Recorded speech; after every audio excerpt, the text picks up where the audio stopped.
Shikarpur border হল পশ্চিমবঙ্গ ও বাংলাদেশের আন্তর্জাতিক সীমান্তের একটি গুরুত্বপূর্ণ অংশ। এটি ভারতের পশ্চিমবঙ্গ রাজ্যের নদিয়া জেলায় অবস্থিত। এই শিকারপুর গ্রামে অবস্থিত ভারতের এই সীমান্ত এলাকাটির ঠিক ওপারেই রয়েছে বাংলাদেশের কুষ্টিয়া জেলা। তো চলুন বন্ধুরা, আজকে আমি আপনাদের তুলে ধরার চেষ্টা করব সেই শিকারপুর বর্ডারের একেবারে জিরো পয়েন্ট। তো সঙ্গে থাকবেন, ভিডিওটা অবশ্যই শেষ পর্যন্ত দেখতে থাকবেন।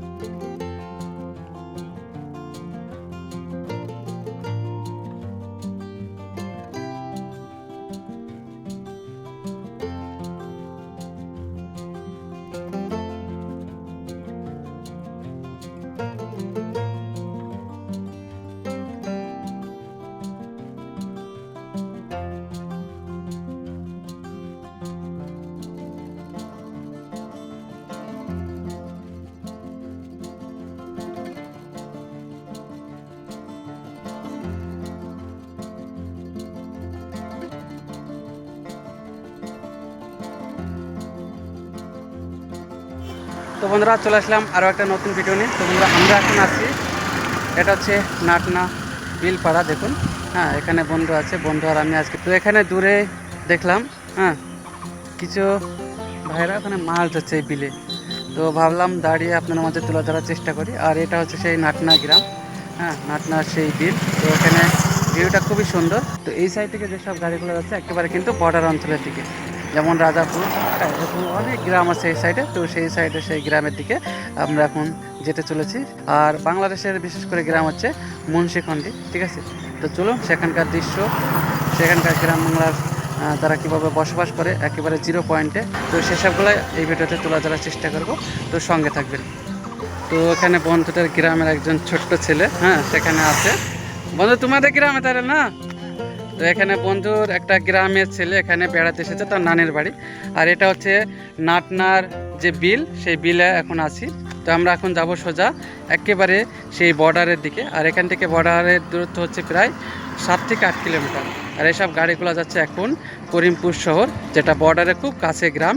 তো সেই গ্রামে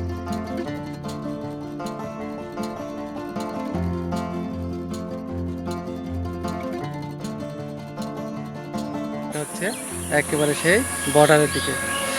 আর এখানে বন্ধু এই যে আখের রস খাবে, তো সেই জন্য দাঁড়ালো। তো দেখা যাক, আখের রস খাওয়ার পর আবার আমরা রওনা দিব। আর আজকে আমরা যেতে চলেছি এই যে এই স্কুটি, ইলেকট্রিক স্কুটি নিয়ে এখন আমরা যাচ্ছি সেই বর্ডারের সাইডে।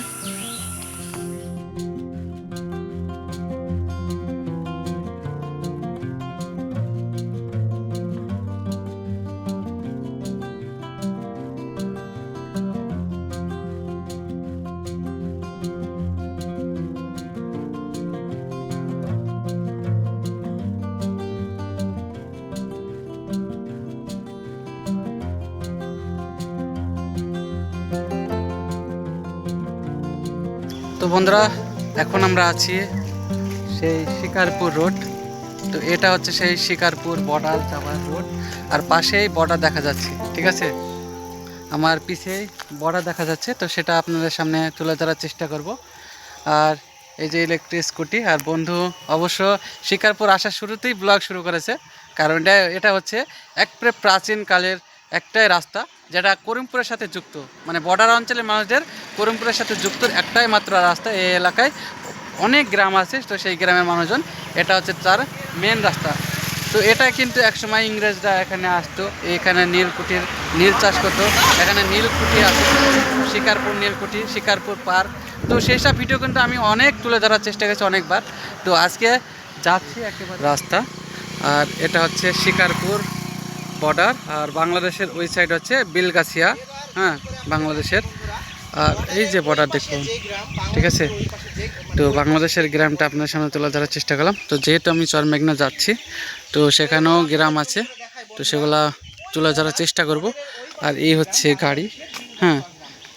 আর ওই সাইড এটা হচ্ছে শিকারপুর, আর বর্ডারের ওই সাইড হচ্ছে বিলগাছিয়া গ্রাম, যেটা বাংলাদেশে রাজশাহী জেলা এবং মেহেরপুরের মধ্যে অবস্থিত।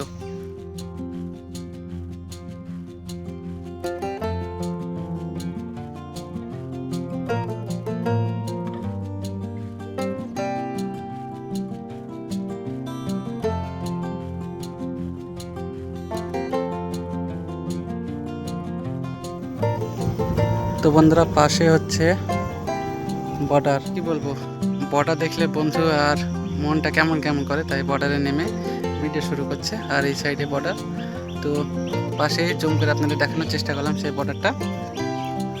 তো এই সাইডটা আসলে কিন্তু আপনারা অনেকটা রাস্তায় বর্ডার দেখতে পাবেন। যারা এই শিকারপুর যেটা মেন রোড, সেই মেন রোড থেকে কিন্তু বর্ডার দেখা যায়। আপনারা যারা এসেছেন তারা অবশ্যই কমেন্ট করবেন। আর বাংলাদেশে যদি কোনো ভাই বা বোন এই ভিডিওটা দেখে থাকেন তাহলে অবশ্যই কমেন্ট করে জানাবেন। আমাদের ইন্ডিয়া থেকে এখন আমরা আপনাদের বাংলাদেশের কিছু গ্রামের নাম বললাম, এবং ইন্ডিয়া বাংলাদেশের ইন্টারন্যাশনাল বর্ডার, সেই বর্ডারও আপনার মাঝে তুলে ধরার চেষ্টা করছি এই ব্লগে। নিউ শিকারপুর 1 কিলোমিটার, মানে আর 1 কিলোমিটার, এই রাস্তাটার শেষ সীমানা হচ্ছে আর 1 কিলোমিটার। আর এখানেই লেখা আছে বর্ডার, বর্ডার যাবার এই যে চিহ্ন করা আছে দেখুন, এটা হচ্ছে বর্ডারের রাস্তা। একেবারে শেষ সীমানা দেখতে পাবেন এই ভিডিওয় বর্ডারের এই রাস্তাটা, এখানে বর্ডার লেখা। আর এখানে এই যে নাটনা 11 কিলোমিটার, মানে আমরা কতটা রাস্তা ভুল করেছি বন্ধু, অনেক। তো এই এসে স্কুটি, সামনেই বর্ডার দেখা যাচ্ছে, ঠিক আছে। আর এখানে বর্ডার লেখা আছে, তার মানে আর 100 মিটার দূরই বর্ডার। তো সেটা আপনাদের সামনে তুলে ধরার চেষ্টা করবো। আর সঙ্গে চর মেঘনার ভিউগুলো আপনাদের মাঝে তুলে ধরার চেষ্টা করবো। সেই চর মেঘনায় মানুষের জীবজমাট কীভাবে করে, এই হচ্ছে বর্ডার লেখা দেখুন বন্ধুরা। তো বন্ধুরা এটা হচ্ছে বাংলাদেশের শেষ রাস্তা, ওখানে বর্ডার লেখা আছে, দেখানোর চেষ্টা করব সেই বর্ডার। আর এখান থেকে আর 1 কিলোমিটারের কাছাকাছি সেই বর্ডার, মানে দূরেই দেখা যাচ্ছে বিএসএফ, ঠিক আছে। তো বাংলাদেশের ওই সাইডে হচ্ছে মহেশখণ্ডী। তো এই যে ভাইকে পেয়েছে, ভাই আম বিক্রি করছে। তো আম কত করে ভাই? 25 টাকা 30 টাকা কেজি আম, মানে এত সস্তা। এবার তো খুব সস্তা নাকি আম, খুবই সস্তা আম। তো এই ভাই একবারে বর্ডার সাইড থেকে আম বিক্রি করছে, বর্ডারের তার কাটার একবার সাইড থেকে আম বিক্রি করছে, একবারে ক্যাম্পের ওই সাইডেও আম বিক্রি করছে, মানে বিএসএফরা আম কিনছে এক কথা। তো এই ভাইয়ের সাথে বিএসএফরা আম কিনছে, মানে খুব কাছে। আর হয়তো 500 মিটার দূরেই বিএসএফ টহল দিচ্ছে, দেখা যাচ্ছে এই যে রাস্তা। আর এটা কিন্তু এই রোডটা কিন্তু শেষ সীমানা দেখতে পাবেন। তো অবশ্যই আমরা সামনে তো বর্ডার আপনাদের দেখালাম, বর্ডার লেখা আছে। তো চলুন, এই ভাইয়ের সাথে দেখা হলো, ভাই বললো এই সাইডটা না, আমাদের চরমেঘনা যেতে হলে একবারে বর্ডারের মেন রাস্তার প্রতি যেতে হবে। তো দেখা যাক বর্ডারে যদি উঠতে দেয়, এখন সিচুয়েশন কিন্তু অত ভালো না নাকি, যদি উঠতে দেয় তাহলে আপনাদের মাঝে তুলে ধরার চেষ্টা করবে সেই চরমেঘনা। তো ভাই ভালো থাকো, আবার দেখা হবে যদি কোনোদিন দেখা হয়। দেখা যাক না, এই সাইডে যদি না যেতে দেয় তাহলে ওই সাইডে যাবো।